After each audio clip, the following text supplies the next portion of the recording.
too soon. This is from chapter 18, but this is when Darcy and Elizabeth dance together. How pretty is that?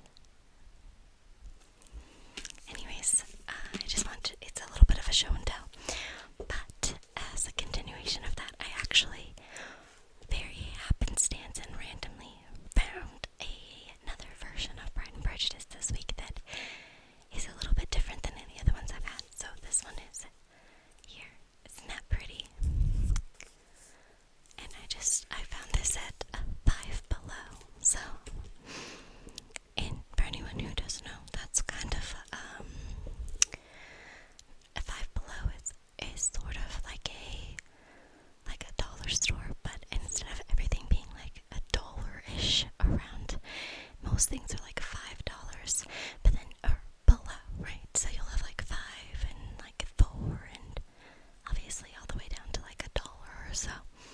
But then also at Five Below you'll have some things that are like $10 or $12. Like they have some like headsets that are like $10 or $15, but it's all like very cheaply priced, but it's also like pretty cheap stuff. Like it's kind of similar quality that you would get off like maybe Temu, where it's like very cheap items.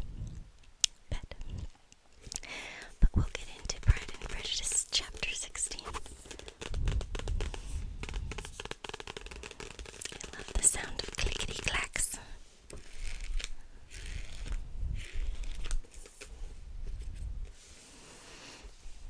Okay, chapter 16.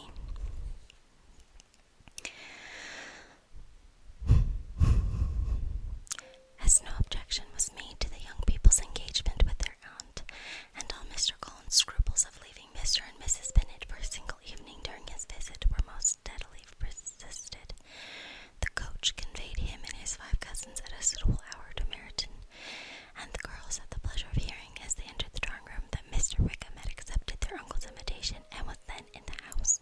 When this information was given, and they had all taken their seats, Mr. Collins was at leisure to look around him and admire, and he was so much struck with the size and furniture of the apartment that he declared he might almost have supposed himself in the small summer breakfast parlour at Rosings, a comparison that did not at first convey much gratification. But when Mrs. Phillips understood from him what Rosings was and who was its proprietor, when she had listened to the description of only one of Lady Catherine's drawing rooms, and found that the chimney-piece alone had cost £800, she felt all the force of the compliment, and would hardly have resented a comparison with the housekeeper's room. In describing to her all the grandeur of Lady Catherine and her mansion, with occasional digressions in praise of his own humble abode and the improvements it was receiving, he was happily employed until the gentlemen joined them, and he found in Mrs. Phillips a very attentive listener, whose opinion of his consequence increased with what she heard, and who was resolving to retail it all among her neighbours as soon as she could. To the girls who could not listen to their cousin, and who had nothing to do but to wish for an instrument and examine their own different imitations of china on the mantelpiece, the interval of waiting appeared very long. It was at last, however, the gentlemen did approach, and when Mr. Wickham walked into the room, Elizabeth felt they should neither been seeing him before nor thinking of him since with the smallest degree of unreasonable admiration. The officers of the shire were in general a very creditable gentleman-like set, and the best of them were of the present party, but Mr. Wickham was as far beyond them in all person, countenance, air, and walk, as they were superior to the broad-faced, stuffy Uncle Phillips, breathing port wine, who followed them into the room. Mr. Wickham was the happy man towards whom almost every female eye was turned, and Elizabeth was the happy woman by whom he finally seated himself, and the agreeable manner in which he immediately fell into conversation, though it was only its being a wet night, on the probability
history of his acquaintance with Mr. Darcy.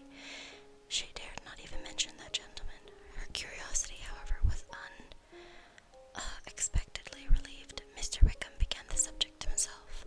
He inquired how far Netherfield was from Meryton, and after receiving her answer, asked in a hesitating manner how long Mr. Darcy had been staying there.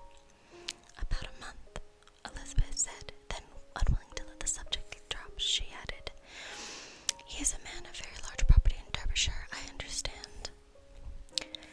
"Yes," replied Wickham. "His estate there is a noble one, a clear 10,000 per annum. You could not have met with a person more capable of giving you certain information on that head than myself, for I have been connected with his family in a particular manner from my infancy."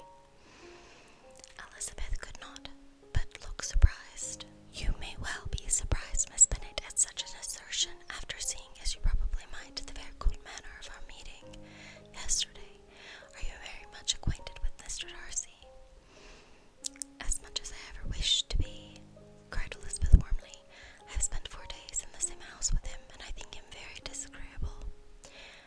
"I have no right to give my opinion," said Wickham, "as to his being agreeable or otherwise. I am not qualified to form one. I have known him too long and too well to be a fair judge. It is impossible for me to be impartial, but I believe your opinion of him would in general astonish, and perhaps you would not express it quite so strongly anywhere else. Here you are in your own family." "Upon my word, I say no more here than I might say in any house in the neighbourhood, except Netherfield. He is not at all liked in Hertfordshire. Everybody is disgusted with his pride. You will not find him more favourably spoken of by anyone."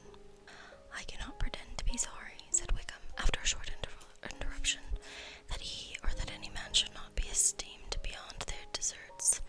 But with him I believe it does not often happen. The world is blinded by his fortune and consequence, or frightened by his high and imposing manners, and sees him only as he chooses to be seen.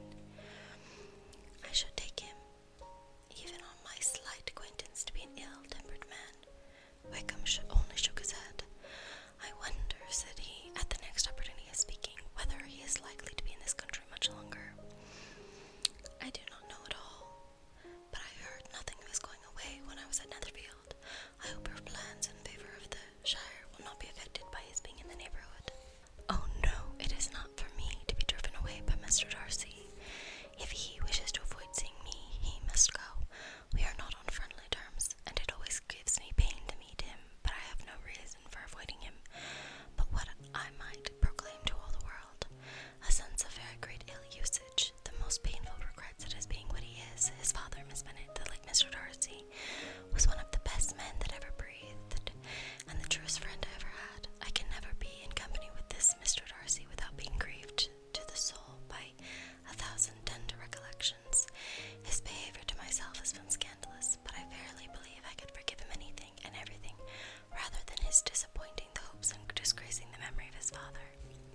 Elizabeth found the interest of the subject increase, and listened with all her heart, but the delicacy of it prevented further inquiry.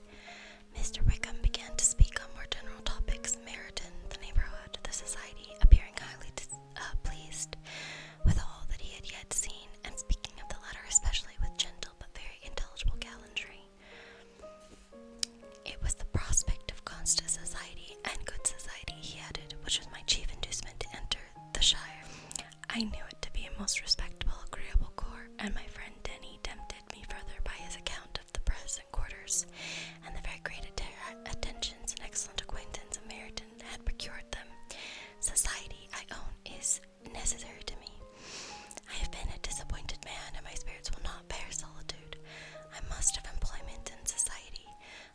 A military life is not what I was intended for, but circumstances have made it eligible. The church ought to have been my profession. I was brought up for the church, and I should at this time have been in possession of a most valuable living, when it pleased the gentleman we were speaking of just now." "Indeed."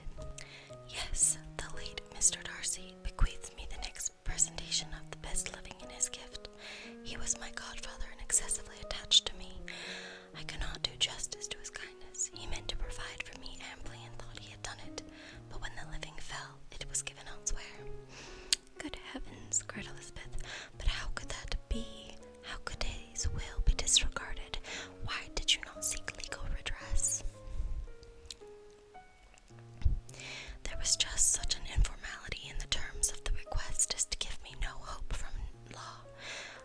of honor could not have doubted the intention, but Mr. Darcy chose to doubt it, or to treat it as merely a conditional recommendation, and to assert that I had forfeited all claim up to it by extravagance, imprudence, in short, anything or nothing.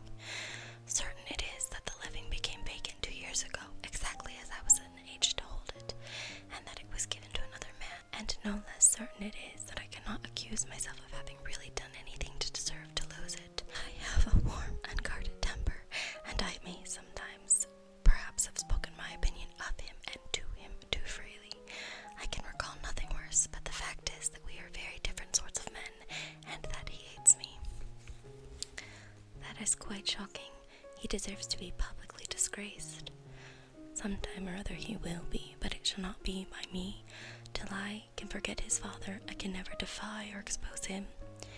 Elizabeth honored him for such feelings, and thought him handsomer than ever as he expressed them.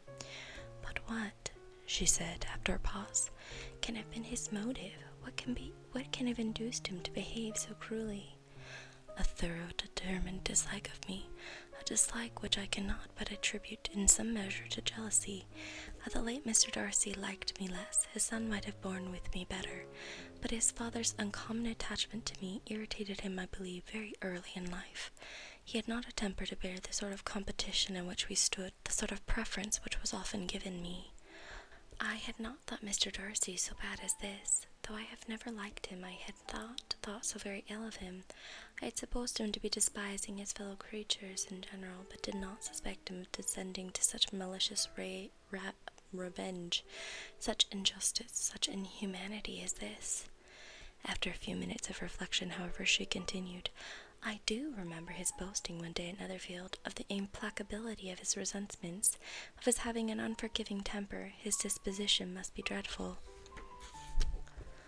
I will not trust myself on the subject, replied Wickham. I can hardly be just to him. Elizabeth was again deep in thought, and after a time exclaimed, To treat in such a manner the godson, the friend, the favourite of his father.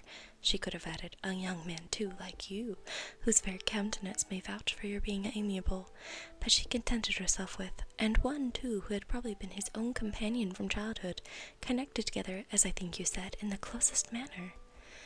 We were born in the same parish, within the same park. The greatest part of our youth was passed together, inmates of the same house, sharing the same amusements, objects of the same parental care. My father began life at the profession which your uncle, Mr. Phillips, appears to do so much credit to, but he gave up everything to be of use to the late Mr. Darcy, and devoted all his time to the care of the Pemberley property. He was most highly esteemed by Mr. Darcy, a most intimate, confidential friend. Mr. Darcy often acknowledged himself to be under the greatest obligations to my father's active superintendence, and when immediately before my father's death Mr. Darcy gave him a voluntary promise of providing for me, I am convinced that he felt it to be as much a debt of gratitude to him as of affection to myself. How strange, cried Elizabeth, how abominable! I wonder that the very pride of this Mr. Darcy has not made him just to you, if from no better motive that he could not have been too proud to be dishonest, for dishonesty I must call it. It is wonderful, replied Wickham, for almost all his actions must be traced to pride, and pride has often been his best friend. It has connected him nearer with virtue than any other feeling, but we are none of us consistent, and his behavior to me there were stronger impulses than even pride. Can such abominable pride as his have ever done him good? Yes, it has often led him to be liberal and generous, to give his money freely, to display hospitality, to assist his tenants and relieve the poor. Family pride, filial pride, for he is very proud of what his father was, have done this, not to appear to disgrace his family, to degenerate from popular qualities or lose the influence of the Pemberley house is a powerful motive. He also has brotherly pride, which some brotherly affection makes him a very kind, careful guardian of his sister, and you will hear him generally cried up as the most attentive and best of brothers. What sort of girl is Miss Darcy? He shook his head. I wish I could call her amiable. It gives me pain to speak ill of Darcy, but she is too much like her brother, very, very proud. As a child she was affectionate and pleasing, and extremely fond of me, and I have devoted hours and hours to her amusement. But she is nothing to me now. She is a handsome girl, about 15 or 16, and I understand highly accomplished. Since her father's death, her home has been London, where a lady lives with her and superintends her education. After many pauses and many trials of other subjects, Elizabeth could not help reverting once more to the first and saying, "I am astonished at his intimacy with Bingley. How can Mr. Bingley, who seems good humour itself, and is, I really believe, truly amiable, be in friendship with such a man? How can they suit each other? Do you know Mr. Bingley?" "Not at all." "He is a sweet-tempered, amiable, charming man. He cannot know what Mr. Darcy is." "Probably not, but Mr. Darcy can please where he chooses. He does not want abilities. He can be a very conversable companion if he thinks it worth his while. Among those who are at all his equals in consequence, he is a very different man from what he is to the less prosperous. His pride never deserts him, but with the rich he is liberal-minded, just, sincere, rational, honorable, and perhaps agreeable, allowing something for fortune and figure." The whist party soon afterwards breaking up, the players gathered round the other table, and Mr. Collins took his station between his cousin Elizabeth and Mrs. Phillips. The usual inquiries as to his success were made by the latter. It had not been very great, and he had lost every point, but when Mrs. Phillips began to express her concern thereupon, he assured her with much earnest gravity that it was not of the least importance, and that he considered the money as a mere trifle, and begged that she would not make herself uneasy. "I know very well, madam," he said, "that when persons sit down to a card table, they must take their chance of these things, and happily I am not in such circumstances to make 5 shillings any object. There are undoubtedly many who could not say the same, but thanks to Lady Catherine de Bourgh, I am removed far beyond the necessity of regarding little matters." Mr. Wickham's attention was caught, and after observing Mr. Collins for a few minutes, he asked Elizabeth in a low voice whether her relations were very intimately acquainted with the family of de Bourgh. "Lady Catherine de Bourgh," she replied, "has very lately given him a living. I hardly know how Mr. Collins was at first introduced to her notice, but he certainly has not known her long. You know, of course, that Lady Catherine de Bourgh and Lady Anne Darcy were sisters, consequently that she is the aunt to the present Mr. Darcy." "No, indeed, I did not. I knew nothing at all of the Lady Catherine's connections. I never heard of her existence till the day before yesterday. Her daughter, Miss de Bourgh, will have a very large fortune, and it is to be believed that she and her cousin will unite the 2 estates." This information made Elizabeth smile as she thought of poor Miss Bingley. Vain indeed must be all her attentions, vain and useless her affection for his sister, and her praise for himself if he were already self-destined to another. "Mr. Collins," she said, "speaks highly both of Lady Catherine and her daughter, but from some particulars that he has related of her ladyship, I suspect his gratitude misleads him, and that in spite of her being his patroness, she is an arrogant, conceited woman." "I believe her to be both in a great degree," replied Wickham. "I have not seen her for many years, but I very well remember that I never liked her, and that her manners were dictatorial and insolent. She has the reputation of being remarkably sensible and clever, but I rather believe she derives part of her abilities from her rank and fortune, part from her authoritative manner, and the rest from the pride of her nephew, who chooses that every one connected with him should have an understanding of the first class." Elizabeth allowed that he had given a very rational account of it, and they continued talking together with mutual satisfaction till supper put an end to cards, and gave the rest of the ladies their share of Mr. Wickham's attentions. There could be no conversation in the noise of Mrs. Phillips's supper party, but his manners recommended him to everybody. Whatever he said well, and whatever he did, done gracefully. Elizabeth went away with her head full of him. She could think of nothing but of Mr. Wickham, and of what he had told her all the way home, but there was not time for her even to mention his name as they went, for neither Lydia nor Mr. Collins were once silent. Lydia talked incessantly of lottery tickets, of the fish she had lost and the fish she had won, and Mr. Collins, in describing the civility of Mr. and Mrs. Phillips, protesting that he did not in the least regard his losses at whist, enumerating all the dishes at supper, and repeatedly fearing that he crowded his cousins, had more to say than he could well manage before the carriage stopped at the Longbourn house. Chapter 17. Elizabeth related to Jane the next day what had passed between Mr. Wickham and herself.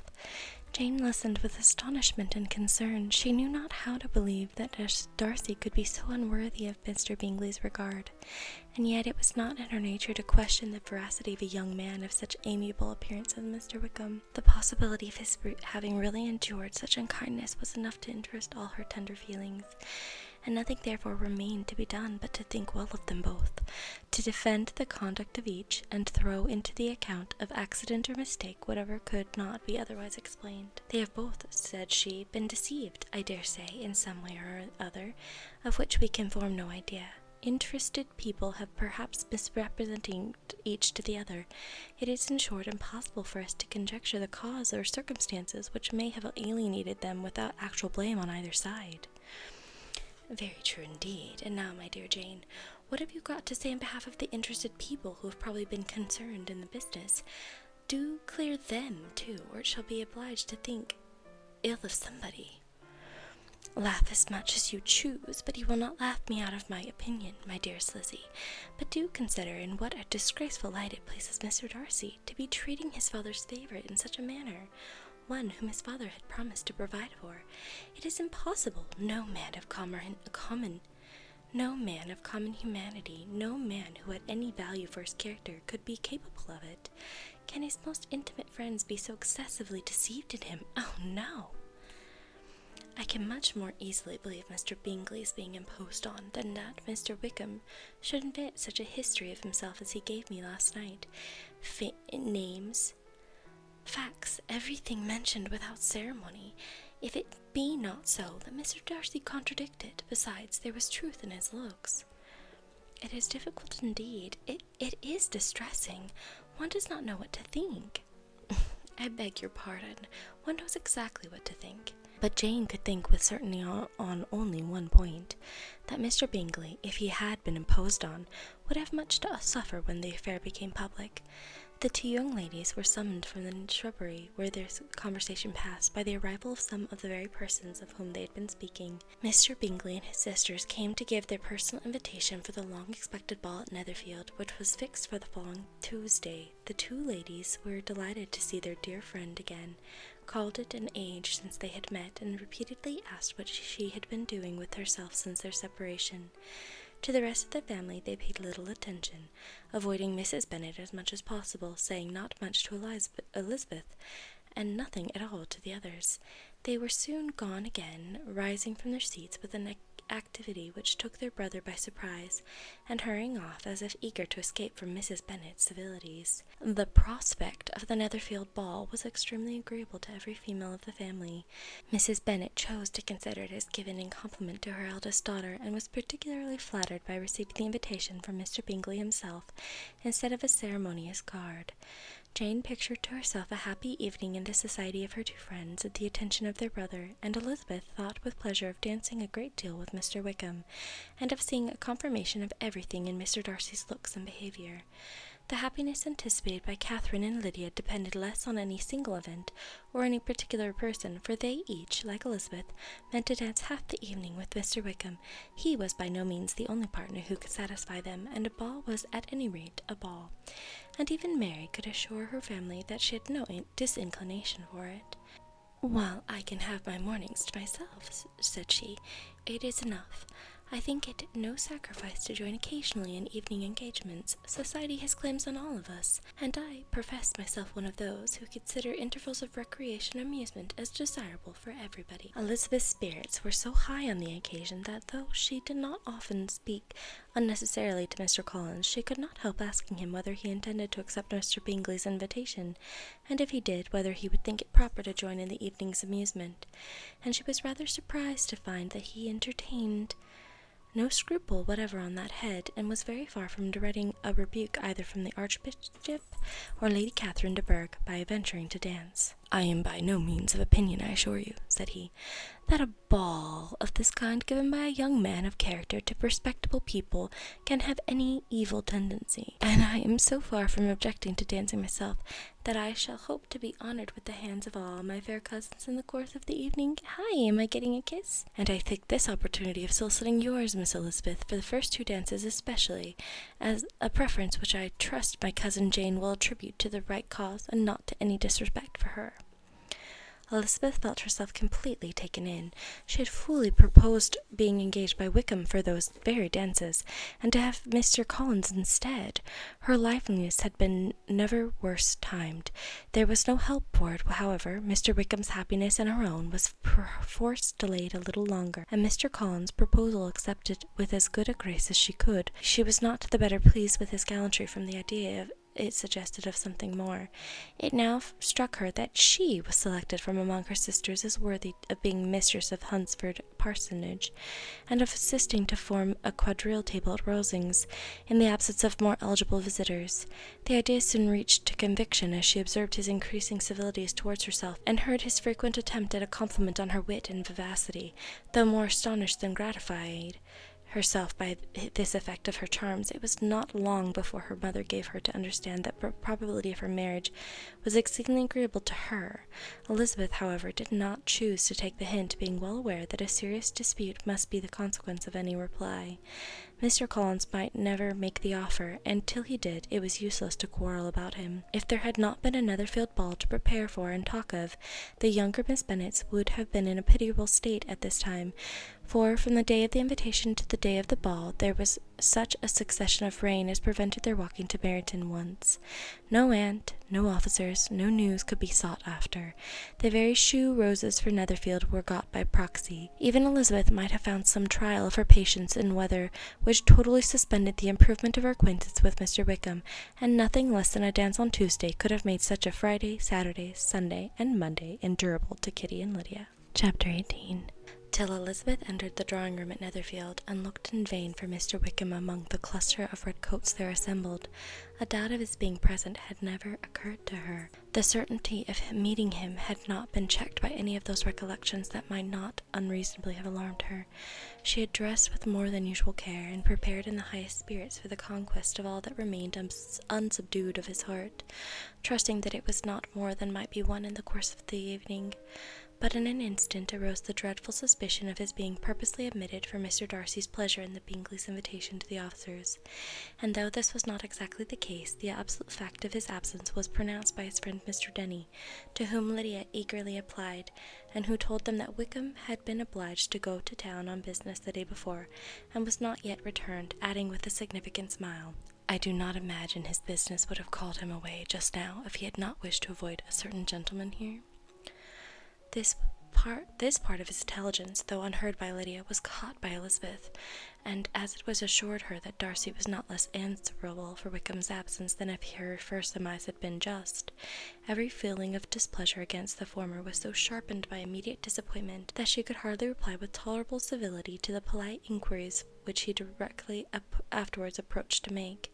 Attentions, forbearance, patience with Darcy was injurious to Wickham.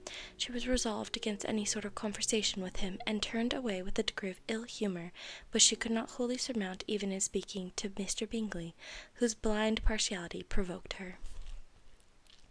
But Elizabeth was not formed for ill humour, and though every prospect of her own was destroyed for the evening, it could not dwell long on her spirits, and having told all her griefs to Charlotte Lucas, whom she had not seen for a week, she was able to make a voluntary transition to the oddities of her cousin, and to point him out to her particular notice. The first two dances, however, brought a return of distress. They were dances of mortification.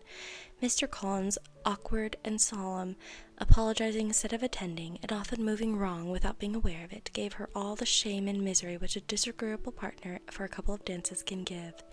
The moment of her release from him was ecstasy. She danced next with an officer, and had the refreshment of talking of Wickham, and of hearing that he was universally liked. When those dances were over, she returned to Charlotte Lucas, and was in conversation with her, when she found herself suddenly addressed by Mr. Darcy, who took her so much by surprise in his application for her hand, that, without knowing what she did, she accepted him. He walked away immediately, and she was left to fret over her own want of presence of mind. Charlotte tried to console her. "I dare say you will find him very agreeable." "Heaven forbid! That would be the greatest misfortune of all, to find a man agreeable when one has determined to hate. Do not wish me such an evil." When the dance recommenced, however, and Darcy approached to claim her hand, Charlotte could not help cautioning her in a whisper not to be a simpleton, and allow her fancy for Wickham to make her appear unpleasant in the eyes of a man 10 times his consequence. Elizabeth made no answer, and took her place in the set, amazed at the dignity to which she was arrived in being allowed to stand opposite to Mr. Darcy, and reading in her neighbour's looks their equal amazement in beholding it. They stood for some time without speaking a word, and she began to imagine that their silence was to last through the 2 dances, and at first was resolved not to break it, till suddenly fancying that it would be the greater punishment to her partner to oblige him to talk, she made some slight observation on the dance. He replied, and again was silent. After a pause of some minutes, she addressed him a second time with, "It is your turn to say something now, Mr. Darcy. I talked about the dance. You ought to make some kind of remark of the size of the room, or the number of the couples." He smiled and assured her that whatever she wished him to say should be said. "Very well, that reply will do for present. Perhaps by and by I may observe that private balls are much pleasanter than public ones, but now we may be silent." "Do you talk by rule, then, when you are dancing?" "Sometimes. One must speak a little, you know. It would look odd to be entirely silent for half an hour together, and yet for the advantage of some, conversation ought to be so arranged as that they may have the trouble of saying as little as possible." "Are you consulting your own feelings in the present case, or do you imagine that you are gratifying mine?" "Both," replied Elizabeth archly, "for I have always seen a great similarity in the turn of our minds. We are each of an unsocial, taciturn disposition, unwilling to speak unless we expect to say something that will amaze the whole room, and be handed down to posterity with all the éclat of a proverb." "This is no very striking resemblance of your own character, I am sure," he said. "How near it may be to mine, I cannot pretend to say. You think it a faithful portrait, undoubtedly." "I must not decide on my own performance." He made no answer, and they were again silent till they had gone down the dance, when he asked her if she and her sisters did not very often walk to Meryton. She answered in the affirmative, and, unable to resist the temptation, added, "When you met us there the other day, we had just been forming a new acquaintance." The effect was immediate. A deeper shade of hauteur overspread his features, and he said not a word, and Elizabeth, though blaming herself for her own weakness, could not go on. At length Darcy spoke, and in a constrained manner said, "Mr. Wickham is blessed with such happy manners as may ensure his making friends. Whether he may be equally capable of retaining them is less certain." "He has been so unlucky as to lose your friendship," replied Elizabeth with emphasis, "and in a manner which he is likely to suffer from all his life." Mr. Darcy made no answer, and seemed desirous of changing the subject. At that moment Sir William Lucas appeared close to them, meaning to pass through the set to the other side of the room, but on perceiving Mr. Darcy he stopped with a bow of superior courtesy to compliment him on his dancing and his partner. "I have been most highly gratified indeed, my dear sir. Such very superior dancing is not very often seen. It is evident that you belong to the first circles. Allow me to say, however, that your fair partner does not disgrace you, and that I must hope to have this pleasure often repeated, especially when a certain desirable event, my dear Miss Eliza," glancing at her sister in Bingley, "shall take place. What congratulations will then flow in! I appealed to Mr. Darcy, but let me not interrupt you, sir. You will not thank me for detaining you from the bewitching converse of that young lady, whose bright eyes are also upbraiding me." The latter part of his address was scarcely heard by Darcy, but Sir William's allusion to his friend seemed to strike him forcibly, and his eyes were directed with a very serious expression towards Bingley and Jane, who were dancing together. Recovering himself, however, shortly, he turned to his partner and said, "Sir William's interruptions has made me forget what we were talking of." "I do not think we were speaking at all. Sir William could not have interrupted any 2 people in the room who had less to say for themselves. We have tried 2 or 3 subjects already without success, and what we are to talk of next I cannot imagine. What think you of books?" said he, smiling. "Books? Oh, no! I am sure we never read the same, or not with the same feelings." "I am sorry you think so, but if that be the case, there can at least be no want of subject. We may compare our different opinions." "No, I cannot talk of books in a ballroom. My head is always full of something else." "The present always occupies you in such a scene, does it?" he said with a look of doubt. "Yes, always," she replied, without knowing what she said, for her thoughts had wandered far from the subject as soon afterwards appeared by her suddenly exclaiming, I remember hearing you once say, Mr. Darcy, that you hardly ever forgave, that your resentment once created was inappeasable. You are very cautious, I suppose, as to its being created. I am, he said with a firm voice. And never allow yourself to be blinded by prejudice? I hope not. It is particularly incumbent on those who never change their opinion to be secure of judging properly at first. May I ask to what these questions tend?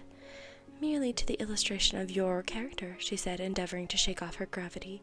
I'm trying to make it out. And what is your success? She shook her head. I do not get on at all. I hear such different accounts of you as to puzzle me exceedingly. I can readily believe, he answered gravely, that reports may vary greatly with respect to me, and I could wish, Miss Bennet, that you were not to sketch my character at the present moment, as there is reason to fear that the performance would reflect no credit on either. But if I do not take your likeness now, I may never have another opportunity. I would by no means suspend any pleasure of yours, he coldly replied. She said no more, and as they went down the other dance and parted in silence, on each side dissatisfied, though not to an equal degree, for in Darcy's breast there was a tolerable powerful feeling towards her, which soon procured her pardon, and directed all his anger against another. They had not long separated when Miss Bingley came towards her with an expression of civil disdain, thus accosted her. So, Miss Eliza, I hear you are quite delighted with George Wickham. Your sister has been talking to me about him and asking me 1,000 questions, and I find that the young man forgot to tell you, among his other communications, that he was the son of old Wickham, the late Mr. Darcy's steward. Let me recommend you, however, as a friend, not to give implicit confidence to all his assertions, for as to Mr. Darcy's using him ill, it is perfectly false, for, on the contrary, he has been always remarkably kind to him, though George Wickham has treated Mr. Darcy in a most infamous manner. I do not know the particulars, but I know very well that Mr. Darcy is not in the least to blame, that he cannot bear to hear George Wickham mentioned, and that though my brother thought he could not well avoid including him in his invitation to the officers, he was excessively glad to find that he had taken himself out of the way.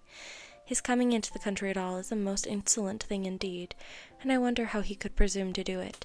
I pity you, Miss Eliza, for the discovery of your favourite's guilt, but really, considering his descent, one could not expect much better. His guilt and his descent appear, by your account, to be the same, said Elizabeth angrily, for I have heard you accuse him of nothing worse than of being the son of Mr. Darcy's steward, and of that, I can assure you, he informed me himself. I beg your pardon, replied Miss Bingley, turning away with a sneer. Excuse my interference, it was kindly meant. Insolent girl, said Elizabeth to herself. You are much mistaken if you expect to influence me by such a paltry attack as this. I see nothing in it but your own wilful ignorance and the malice of Mr. Darcy. She then sought her oldest sister, who had undertaken to make inquiries on the same subject of Bingley.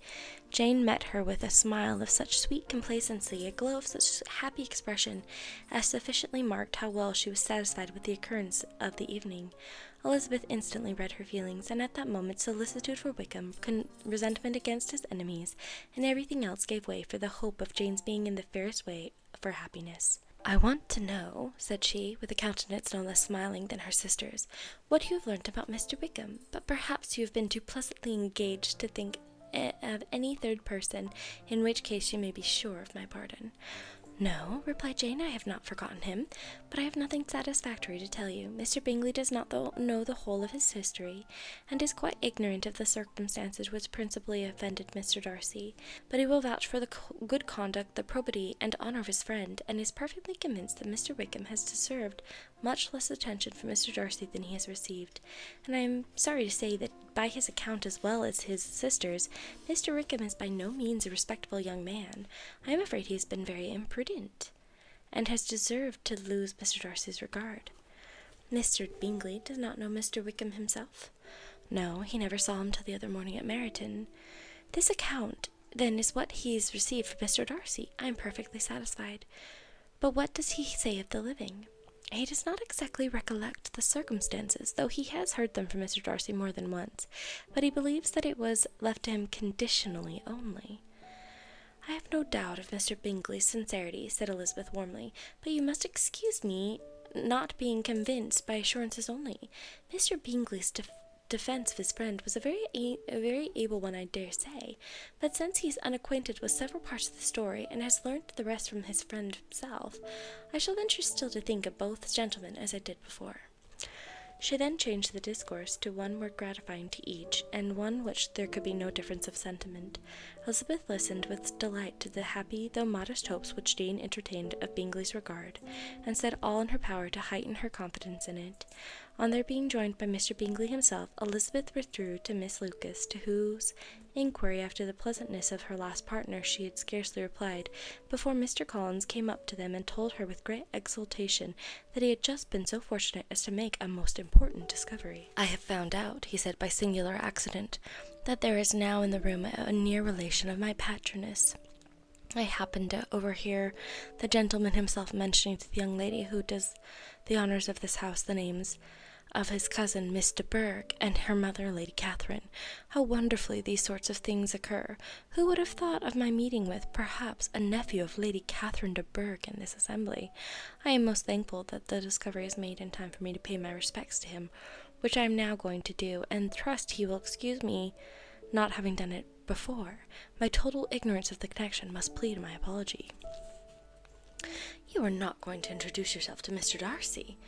"Indeed I am. I shall entreat his pardon for not having done it earlier. I believe to be Lady Catherine's nephew.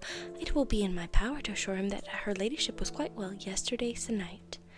Elizabeth tried hard to dissuade him from such a scheme, assuring him that Mr. Darcy would consider his addressing him with that introduction as an impertinent freedom, rather than a compliment to his aunt; that it was not in the least necessary there should be any notice on either side, and that if it were, it must belong to Mr. Darcy, the superior in consequence, to begin the acquaintance. Mr. Collins listened to her with the determined air of following his own inclination, and when she ceased speaking, replied thus: "My dear Miss Elizabeth, I have the highest opinion in the world of your excellent judgment in all matters within the scope of your understanding, but permit me to say that there must be a wide difference between the established forms of ceremony against the laity, and those which regulate the clergy, for give me leave to observe that I consider the clerical office as equal in point of dignity with the highest rank in the kingdom, provided that a proper humility of behaviour is at the same time maintained. You must therefore allow me to follow the dictates of my conscience on this occasion, which leads me to perform what I look on as a point of duty. Pardon me for neglecting to profit by your advice, which on every other subject shall be my constant guide, though in the case before us I consider myself more fitted by education and habitual study to decide on what is right than a young lady like yourself." And with a low bow he left her to attack Mr. Darcy, whose reception of his advances she eagerly watched, and whose astonishment at being so addressed was very evident. Her cousin prefaced his speech with a solemn bow, and though she could not hear a word of it, she felt as if hearing at all she saw in the motion of his lips the words apology, Hunsford, and Lady Catherine de Bourgh. It vexed her to see him expose himself to such a man. Mr. Darcy was eyeing him with unrestrained wonder, and when at last Mr. Collins allowed him time to speak, replied with an air of distant civility. Mr. Collins, however, was not discouraged from speaking again, and Mr. Darcy's contempt seemed abundantly increasing with the length of his second speech, and at the end of it he only made him a slight bow, and moved another way. Mr. Collins then returned to Elizabeth. "I have no reason, I assure you," said he, "to be dissatisfied with my reception. Mr. Darcy seemed much pleased with the attention. He answered me with the utmost civility, and even paid me the compliment of saying that he was so well commenced with Lady Catherine's discernment as to be certain she could never bestow a favour unworthily. It was really a very handsome thought. Upon the whole, I am much pleased with him." As Elizabeth had no longer any interest of her own to pursue, she turned her attention almost entirely on her sister and Mr. Bingley, and the train of agreeable reflections which her observations gave birth to made her perhaps almost as happy as Jane. She saw her, in idea, settled in that very house, and all the felicity which a marriage of true affection could bestow, and she felt capable under such circumstances of endeavouring even to like Bingley's two sisters. Her mother's thoughts, she plainly saw, were bent the same way, and she was determined not to venture near her, lest she might hear too much. When they sat down to supper, therefore, she considered it a most unlucky perverseness which placed them within one of each other, and deeply was she vexed to find that her mother was talking to that one person, Lady Lucas, freely, openly, and of nothing else but of her expectation that Jane would soon be married to Mr. Bingley. It was an animating subject, and Mrs. Bennet seemed incapable of fatigue while enumerating the advantages of the match. His being such a charming young man, and so rich, and living but 3 miles from them, were the first points of self-gratulation, and then it was such a comfort to think how fond the 2 sisters were of Jane, and to be certain that they must desire the connection as much as she could. It was, moreover, such a promising thing for her younger daughters, as Jane's marrying so greatly must throw them in the way of other rich men. And lastly, it was so pleasant at her time of life to be able to consign her single daughters to the care of their sister, that she might not be obliged to go into company more than she liked. It was necessary to make this circumstance a matter of pleasure, because on such occasions it is the etiquette. But no one was less likely than Mrs. Bennet to find comfort in staying at home at any period of her life. She concluded with many good wishes that Lady Lucas might soon be equally fortunate, though evidently and triumphantly believing there was no chance of it. In vain did Elizabeth endeavour to check the rapidity of her mother's words, or persuade her to describe her felicity in a less audible whisper, for to her inexpressible vexation she could perceive that the chief of it was overheard by Mr. Darcy, who sat opposite to them. Her mother only scolded her for being nonsensical. "What is Mr. Darcy to me, pray, that I should be afraid of him? I am sure we owe him no such particular civility as to be obliged to say nothing he may not like to hear. For heaven's sakes, madam, speak lower. What advantage can it be for you to offend Mr. Darcy? You will never recommend yourself to his friend by so doing." Nothing she could say, however, had any influence. Her mother would talk of her views in the same intelligible tone. Elizabeth blushed and blushed again with shame and vexation. She could not help frequently glancing her eye at Mr. Darcy, though every glance convinced her of what she dreaded, for though he was not always looking at her mother, she was convinced that his attention was invariably fixed by her. The expression of his face changed gradually from indignant contempt to composed and steady gravity. At length, however, Mrs. Bennet had no more to say, and Lady Lucas, who had been long yawning at the repetition of delights which she saw no likelihood of sharing, was left to the comforts of old ham and chicken. Elizabeth now began to revive, but not long was the interval of tranquillity, for when supper was over, singing was talked of, and she had the mortification of seeing Mary, after very little entreaty, preparing to oblige the company. By many significant looks and silent entreaties did she endeavour to prevent such a proof of complaisance, but in vain. Mary would not understand them. Such an opportunity of exhibiting was delightful to her, and she began her song. Elizabeth's eyes were fixed on her with most painful sensations, and she watched her progress through the several stanzas with an impatience which was very ill rewarded at their close, for Mary, on receiving amongst thanks of the table the hint of a hope that she might be prevailed on to favour them again, after the pause of half a minute, began another. Mary's powers were by no means fitted for such a display. Her voice was weak, and her manner affected. Elizabeth was in agonies. She looked at Jane to see how she bore it, but Jane was very composedly talking to Bingley. She looked at his 2 sisters, and saw them making signs of derision at each other, and at Darcy, who continued, however, impenetrably grave. She looked at her father to entreat his interference, lest Mary should be singing all night. He took the hint, and when Mary had finished her second song, said aloud, "That will do extremely well, child. You have delighted us long enough. Let the other young ladies have time to exhibit." Mary, though pretending not to hear, was somewhat disconcerted, and Elizabeth, sorry for her, and sorry for her father's speech, was afraid her anxiety had done no good. Others of the party were now applied to. "If I," said Mr. Collins, "were so fortunate as to be able to sing, I should have great pleasure, I am sure, in obliging the company with an air, for I consider music as a very innocent diversion, and perfectly compatible with the profession of a clergyman. I do not mean, however, to assert that we can be justified in devoting too much of our time to music, for there are certainly other things to be attended to. The rector of a parish has much to do. In the first place, he must make such an agreement for tithes as may be beneficial to himself and not offensive to his patron.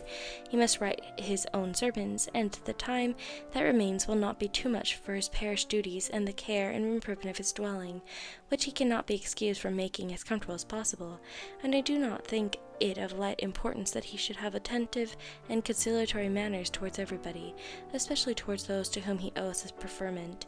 I cannot acquit him of that duty, nor could I think well of the man who should omit an occasion of testifying his respect towards anybody connected with the family." And with a bow to Mr. Darcy, he concluded his speech, which had been spoken so loud as to be heard by half the room. Many stared. Many smiled, but no one looked more amused than Mr. Bennet himself, while his wife seriously commended Mr. Collins for having spoken so sensibly. and observed in a half-whisper to Lady Lucas that he was a remarkably clever, good, kind young man. To Elizabeth it appeared that her family had made an agreement to expose themselves as much as they could during the evening. It would have been impossible for them to play their parts with more spirit, or finer success, and happy did she think that for Bingley and her sister that some of the exhibition had escaped his notice, and that his feelings were not of a sort to be much distressed by the folly which he must have witnessed. That his two sisters and Mr. Darcy, however, should have such an opportunity of ridiculing her relations was bad enough, and she could not determine whether the silent contempt of the gentlemen or the insolent smiles of the ladies was more intolerable. The rest of the evening brought her little amusement. She was teased by Mr. Collins, who continued most perseveringly by her side, and though he could not prevail with her to dance with him again, put it out of her power to dance with others. In vain did she entreat him to stand up with somebody else, and offered to introduce him to any young lady in the room. He assured her that as to dancing he was perfectly indifferent to it, that his chief object was by delicate attentions to recommend himself to her, and that he should therefore make a point of remaining close to her the whole evening. There was no arguing upon such a point. She owed her greatest relief to her friend, Miss Lucas, who often joined them and good-naturedly engaged Mr. Collins' conversation to herself. She was at least free from the offence of Mr. Darcy's further notice. Though often standing within a very short distance of her, quite disengaged, he never came near enough to speak. She felt it to be the probable consequence of her allusions to Mr. Wickham, and rejoiced in it. The Longbourn party were the last of the company to depart, and by a manoeuvre of Mrs. Bennet had to wait for their carriages a quarter of an hour after everybody else was gone, which gave them time to see how heartily they were wished away by some of the family. Mrs. Hurst and her sisters scarcely opened their mouths except to complain of fatigue, and were evidently impatient to have the house to themselves. They repulsed every attempt of Mrs. Bennet at conversation, and by so doing threw a languor over the whole party, which was very little relieved by the long speeches of Mr. Collins, who was complimenting Mr. Bingley and his sisters on the elegance of their entertainment, and the hospitality and politeness which had marked their behaviour to their guests. Darcy said nothing at all. Mr. Bennet, in equal silence, was enjoying the scene. Mr. Bingley and Jane were standing together a little detached from the rest, and talked only to each other. Elizabeth persevered as steady a silence as either Mrs. Hurst or Miss Bingley, and even Lydia was too much fatigued to utter more than the occasional exclamation, "Oh, how tired I am!" accompanied by a violent yawn. When at length they arose to take leave, Mrs. Bennet was most pressingly civil in her hope of seeing the whole family soon at Longbourn, and addressed herself particularly to Mr. Bingley, to assure him how happy he would make them by eating a family dinner with them at any time, without the ceremony of a formal invitation. Bingley was all grateful pleasure, and he readily engaged for taking the earliest opportunity of waiting on her, after his return from London, whither he was obliged to go the next day for a short time. Mrs. Bennet was perfectly satisfied, and quitted the house, under the delightful persuasion that, allowing for the necessary preparations of settlements, new carriages, and wedding clothes, she should undoubtedly see her daughter settled at Netherfield in the course of 3 or 4 months. Of having another daughter married to Mr. Collins she thought with equal certainty, and with considerable, though not equal pleasure. Elizabeth was the least dear to her of all her children, and though the man and the match were quite good enough for her, the worth of each was eclipsed by Mr. Bingley and Netherfield. Chapter 19. The next day opened a new scene at Longbourn. Mr. Collins made his declaration in form, having resolved to do it without loss of time, as his leave of absence extended only to the following Saturday, and having no feelings of diffidence to make it distressing to himself even at the moment, he set about it in a very orderly manner, with all the observances which he supposed a regular part of the business. On finding Mrs. Bennet, Elizabeth, and one of the younger girls together soon after breakfast, he addressed the mother in these words: "May I hope, madam, for your interest with your fair daughter Elizabeth, when I solicit for the honour of a private audience with her in the course of this morning?" Before Elizabeth had time for anything but a blush of surprise, Mrs. Bennet instantly answered, "Oh dear, yes, certainly. I'm sure Lizzie will be very happy. I am sure she can have no objection. Come, Kitty, I want you upstairs." And gathering her work together, she was hastening away, when Elizabeth called out, "Dear madam, do not go. I beg you will not go. Mr. Collins must excuse me. He can have nothing to say to me that anybody need not hear. I am going away myself." "No, nonsense, Lizzie. I desire you will stay where you are." And upon Elizabeth seeming really, with vexed and embarrassed looks, about to escape, she added, "Lizzie, I insist upon you staying and hearing Mr. Collins." Elizabeth would not oppose such an injunction, and a moment's consideration making her also sensible that it would be wisest to get it over as soon and as quietly as possible, she sat down again, and tried to conceal by an incessant employment the feelings which were divided between distress and diversion. Mrs. Bennet and Kitty walked off, and as soon as they were gone, Mr. Collins began. Believe me, my dear Elizabeth, that your modesty, so far from doing you any disservice, rather adds to your other perfections. You would have been less amiable in my eyes had there not been this little unwillingness, but allow me to assure you that I have your respected mother's permission for this address. You can hardly doubt the purport of my discourse. However your natural delicacy may lead you to dissemble, my attentions have been too marked to be mistaken. Almost as soon as I entered the house, I singled you out as the companion of my future life. But before I am run away by my feelings on the subject, perhaps it will be advisable for me to state my reasons for marrying, and moreover for coming into Hertfordshire with the design of selecting a wife, as I certainly did. The idea of Mr. Collins, with all his solemn composure, being run away by his feelings, made Elizabeth so near laughing that she could not use the short pause he allowed in any attempt to stop him further, and he continued. My reasons for marrying are, first, I think it a right thing for every clergyman in easy circumstance, like myself, to set the example of matrimony in his parish.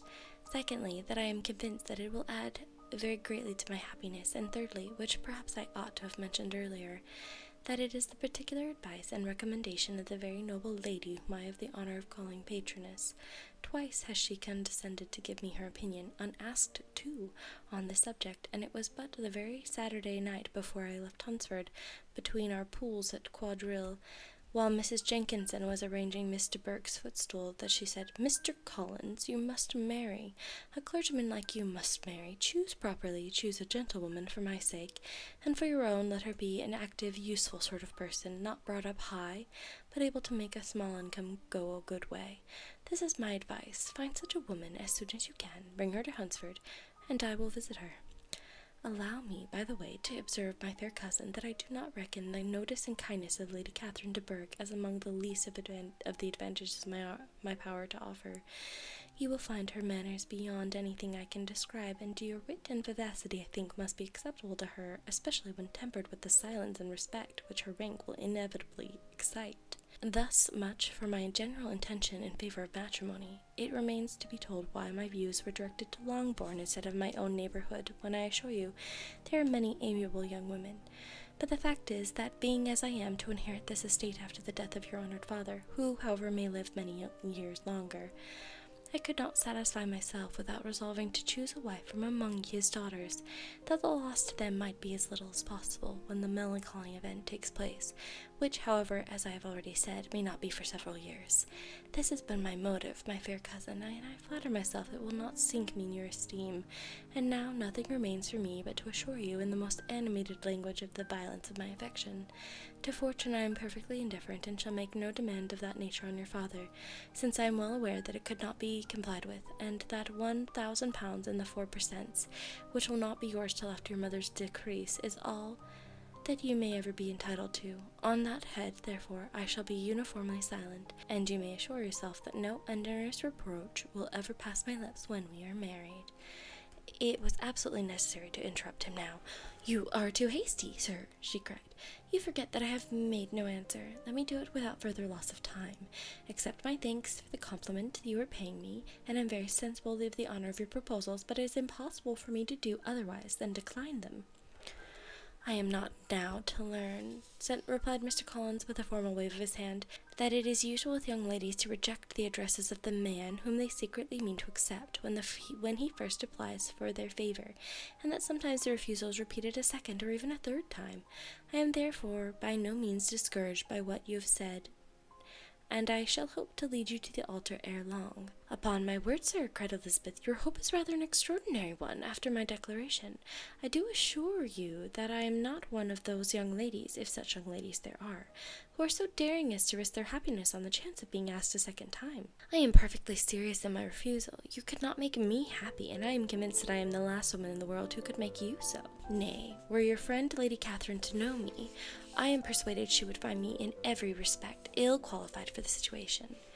"Were it certain that Lady Catherine would think so," said Mr. Collins very gravely, "but I cannot imagine that her ladyship would at all disapprove of you, and you may be certain that when I have the honour of seeing her again, I shall speak in the highest terms of your modesty, economy, and other amiable qualifications. Indeed, Mr. Collins, all praise of me will be unnecessary. You must give me leave to judge for myself, and pay me the compliment of believing what I say.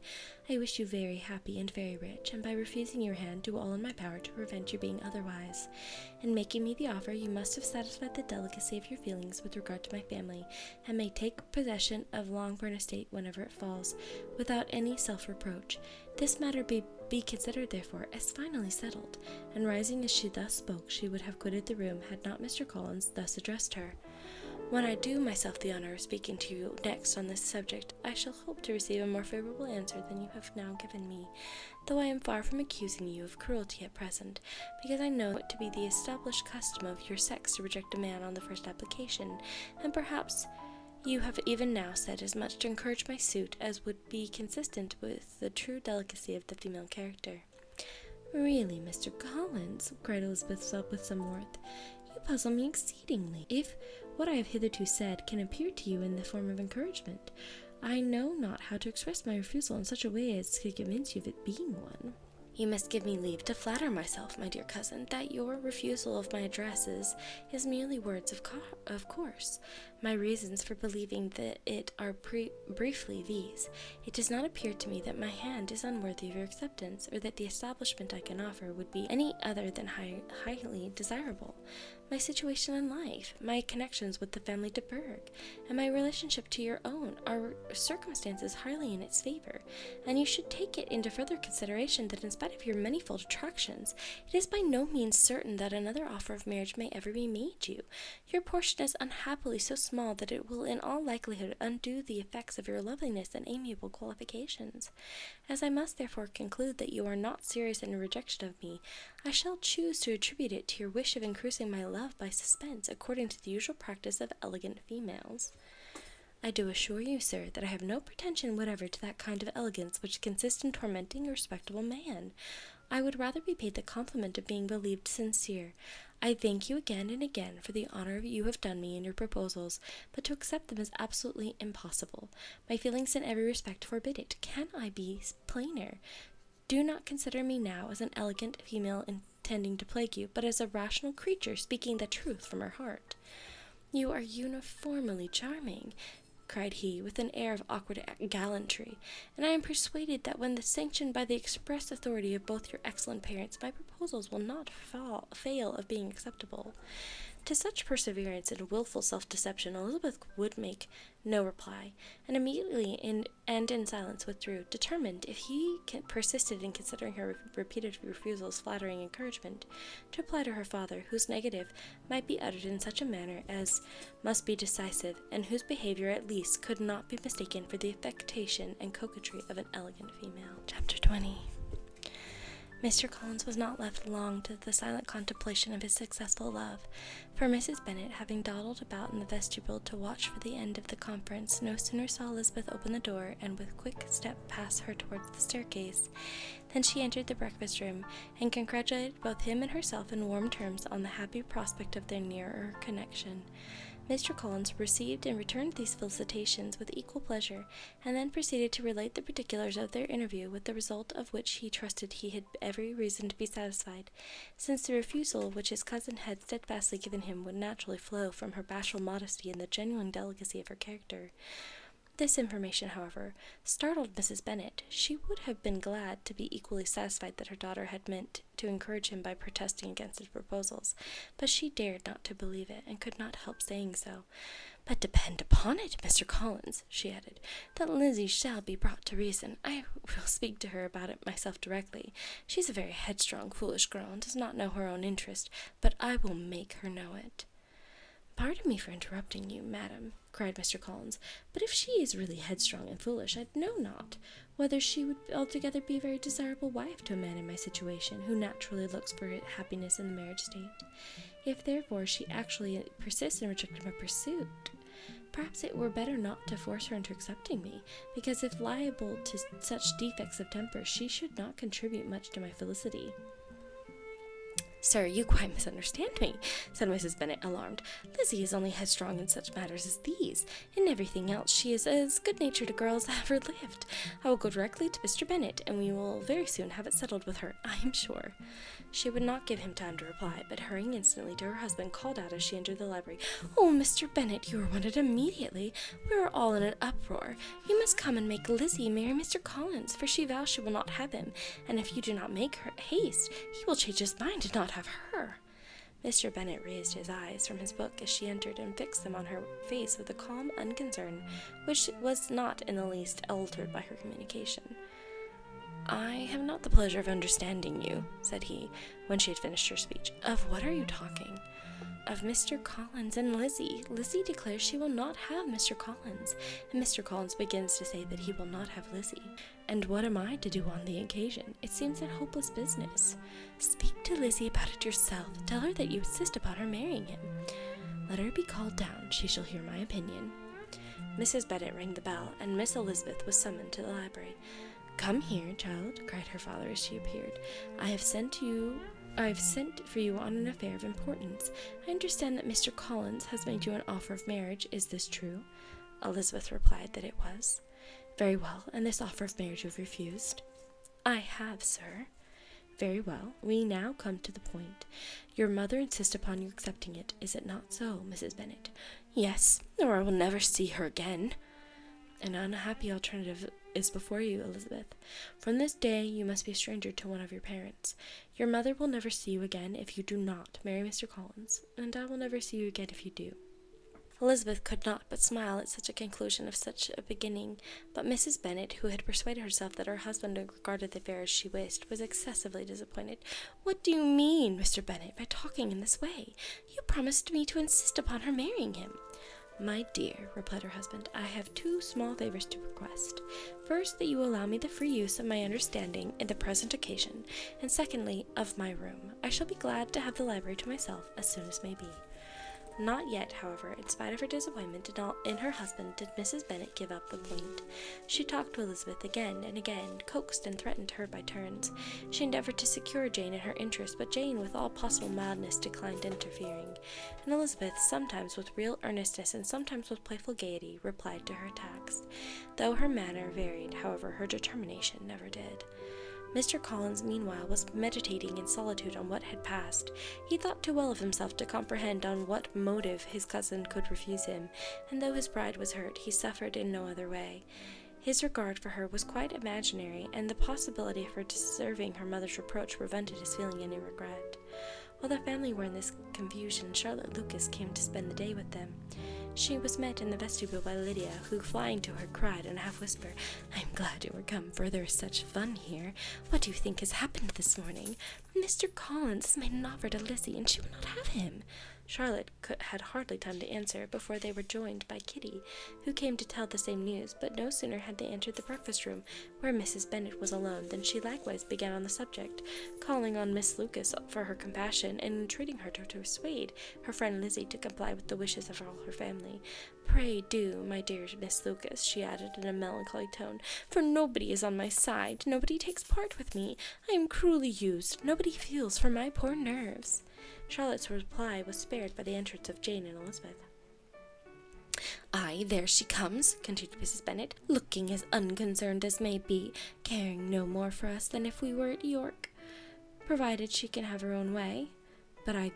But I tell you what, Miss Lizzie, if you take it into your head to go on refusing every offer of marriage in this way, you will never get a husband at all, and I am sure I do not know who is to maintain you when your father is dead. I shall not be able to keep you, and so I warn you, I have done with you from this very day. I told you in the library, you know, that I should never speak to you again, and you will find me as good as my word. I have no pleasure in talking to undutiful children. Not that I have much pleasure indeed in talking to anybody. People who suffer as I do from nervous complaints can have no inclination for talking. Nobody can tell what I suffer, but it is always so. Those who do not complain are never pitied." Her daughters listened in silence to this effusion, sensible that any attempt to reason with or soothe her would only increase the irritation. She talked on, therefore, without interruption from any of them, till they were joined by Mr. Collins, who entered with an air more stately than usual, and on perceiving them, she said to the girls, "Now I do insist upon it that you, all of you, hold your tongues, and let Mr. Collins and me have a little conversation together." Elizabeth passed quietly out of the room. Jane and Kitty followed, but Lydia stood her ground, determined to hear all she could, and Charlotte, detained first by the civility of Mr. Collins, whose inquiries were after herself and all her family were very minute, and then by a little curiosity satisfied herself with walking to the window and pretending not to hear.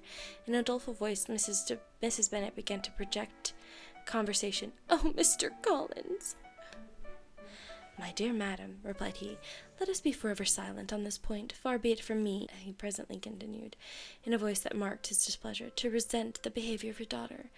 Resignation to inevitable evils is the duty of us all, the particular duty of a young man who has been so fortunate as I have been in early preferment, and I trust I am resigned. Perhaps not the less so from feeling a doubt of the positive happiness that my fair cousin honored me with her hand, for I have often observed that resignation is never so perfect as when the blessing denied begins to lose somewhat of its value in our estimation. You will not, I hope, consider me as showing any disrespect to your family, my dear madam, by thus withdrawing my pretensions to your daughter's favor, without having paid yourself and Mr. Bennet the compliment of requesting you to interpose your authority in my behalf. My conduct may, I fear, be objectionable in having accepted my dismission from your daughter's lips instead of your own, but we are all liable to error.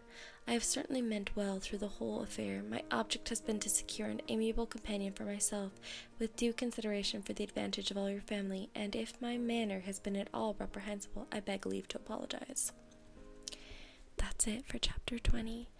I hope that you enjoyed it. If you did, like this video and subscribe so you don't miss the rest of the story. But for now, I hope that you have a good night.